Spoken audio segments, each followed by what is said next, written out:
Mahigit 100 bilyong piso na ang nawala sa ekonomiya ng Pilipinas dahil sa mga ghost project kontra baha, ayon yan mismo sa Finance Department. Apektado rin ito ang credit rating ng Pilipinas na isa sa mga batayan ng pamumuhunan sa bansa.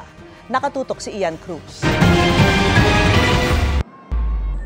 Dahil sa umunay katiwalian sa maraming flood control project sa bansa, naunsyami ang pagtaas sana ng credit rating ng Pilipinas na batayan pa naman ng ibang bansa, institusyon o mga negosyante sa pagpapautang o pamumuhunan.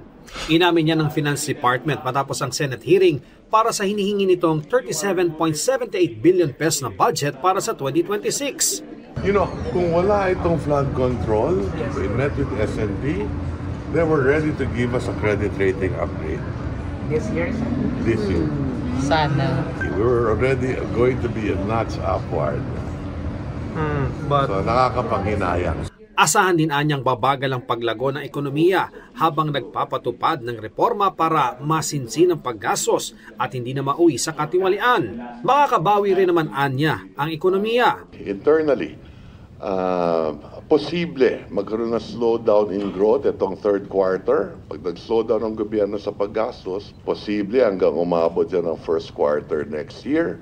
Bukod pa yan sa tiyak nang nawala sa ekonomiya mula 2023 hanggang 2025 nang dahil sa ghost flood projects na ayon sa Finance Department ay mahigit 118 billion pesos. Daming mga rally, daming mga but do you see any slowdown in terms of paying taxes? Yes, nararamdaman na ng BIR yan. Medyo yung growth rate ng collection nila nababawasan ng konti, but so far manageable naman lahat.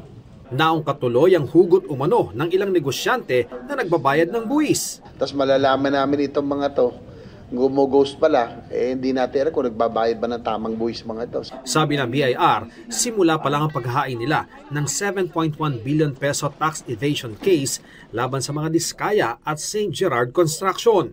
Patuloy pa rin yung ginagawang investigation or pag-audit doon sa mga iba pang contractors involved, and we're also looking into other personalities involved. Naungkat din ang program funds sa panukalang budget o yung nakapilang gastusin sakaling may sobrang pera pa ang gobyerno. Huwag naman yung masyadong broad na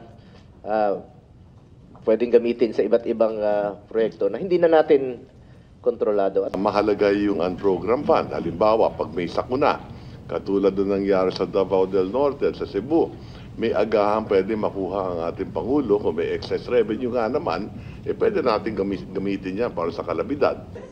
Pero paniwala ni Recto, hindi dapat malaki ang unprogrammed funds. Dapat anya ay standby fund lang sa oras ng pangangailangan. Dapat din anyang naka-line item pa rin ito.